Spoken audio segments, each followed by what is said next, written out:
In this video, I'm going to talk about how much dressage should you do, how much is too much, how much is not enough. Stick around to the end and I'm going to give you a hack for how to make sure that you keep your horse sweet, on point, happy, engaged. Make sure that you watch it to the end for that. Okay, if you like it, thumbs up, hit the subscribe button and check out the free course for the Helios Harmony program below. All right, rockers and fellow horse nerds, how much dressage should you do? Great question. We are responding partly to a comment that we got on one of our YouTube videos, which made me really have a think, which was someone saying, well, I'm glad I don't live in a time, I think they were referring back to like the Baroque period, where horses had to be collected all the time. And of course they never were. Well, the fact is there never was such a time when horses were collected like the whole time.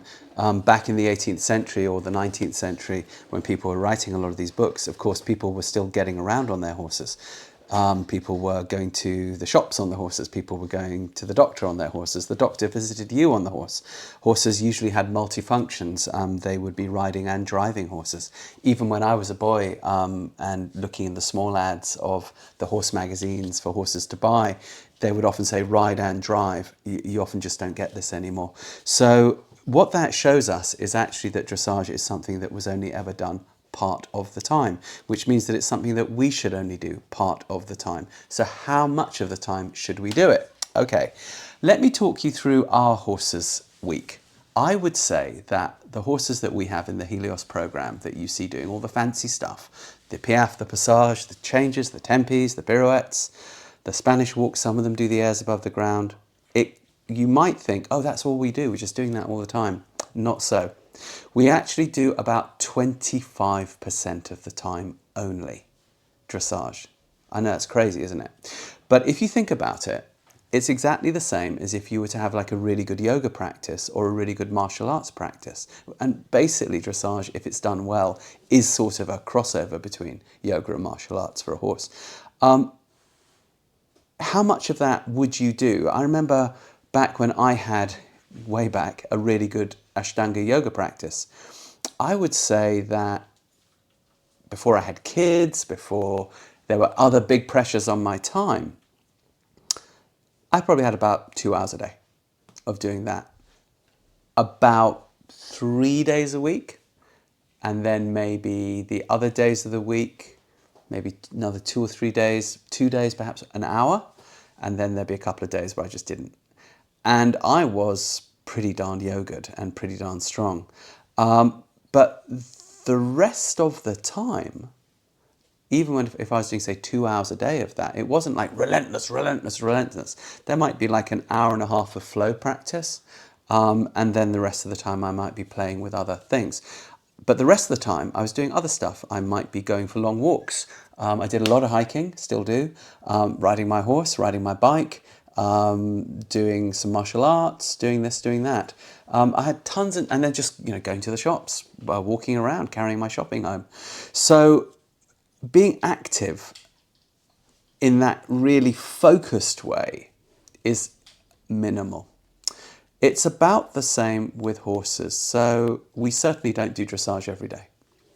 And so if we look at the week that our horses do, they certainly, most of them, all but one, jump. There's one who arrived with problematic tendons with us. He was a donation horse. Him we don't jump. But the others all love jumping, so they all jump.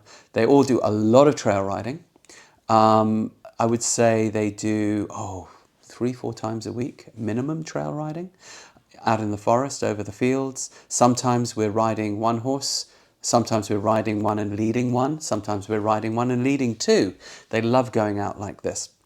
Like I say, they jump. That's cross-country jumping on some days and jumping in the arena on other days. Then, of course, they're doing the therapy work with kids with autism and ADHD and other related things. So the amount of actual dressage that they do, like I say, is about 25% of the time, maybe. So this is why dressage has gotten a bit of a bad name in the last decade or two, is that Well, if you overdo it, like if I just did yoga all the time and martial arts all the time and had an instructor that made me do it like to the full extent all the time of my reach, of my body with a kind of violent movement, which for some weird reason judges in sport dressage today want to see, well, yeah, I would wear out my cartilage.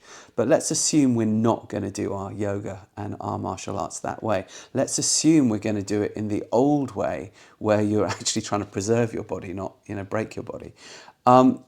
With the horses, we do that too because we're working mostly not in the saddle. We also sprinkle it in to all that time that we are on the trail or doing other things like jumping. Doesn't mean we can't do a little dressage in between the fences. Doesn't mean we can't do a little dressage around the trees in the forest. Doesn't mean we can't do a little dressage along the trails between the fields. Yeah, of course we do.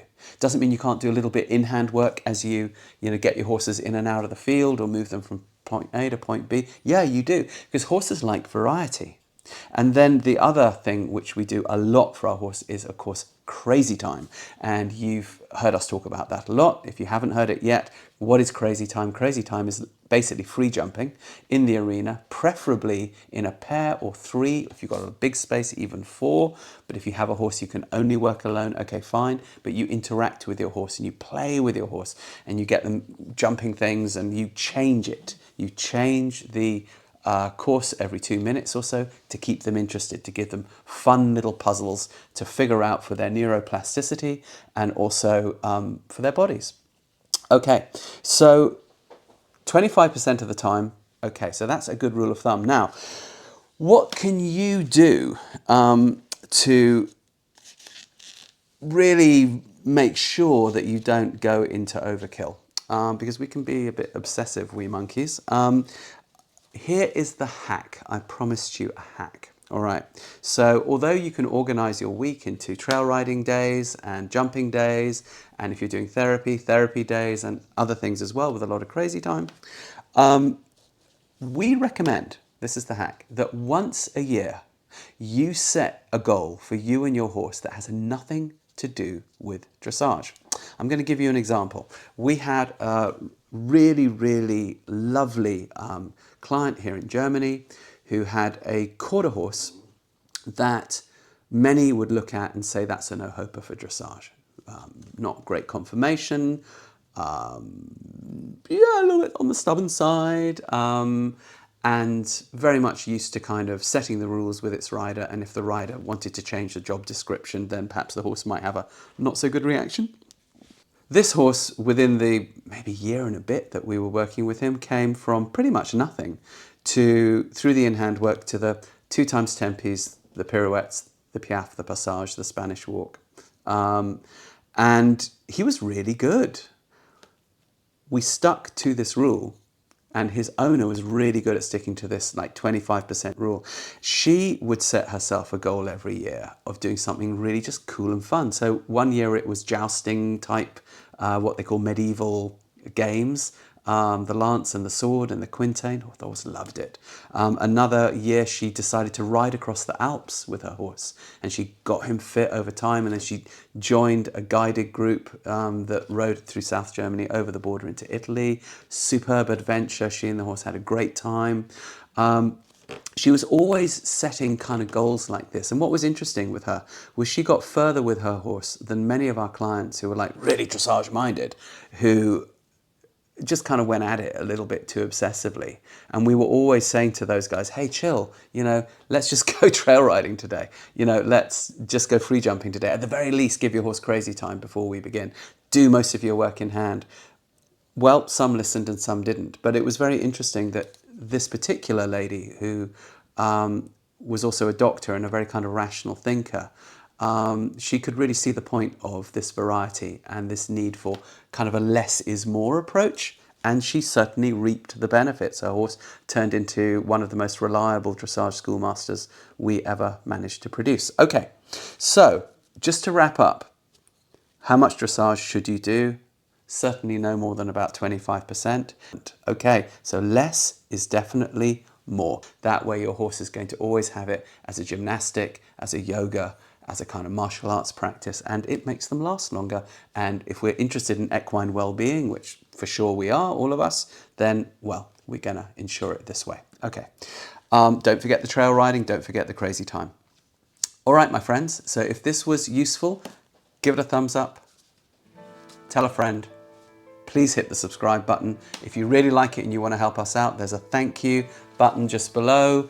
Send us a couple of bucks. It helps us make the time to make these videos. And if you look in the description below, you'll see a link to a free course for the Helios Harmony program that we have. We'll see you on the next one.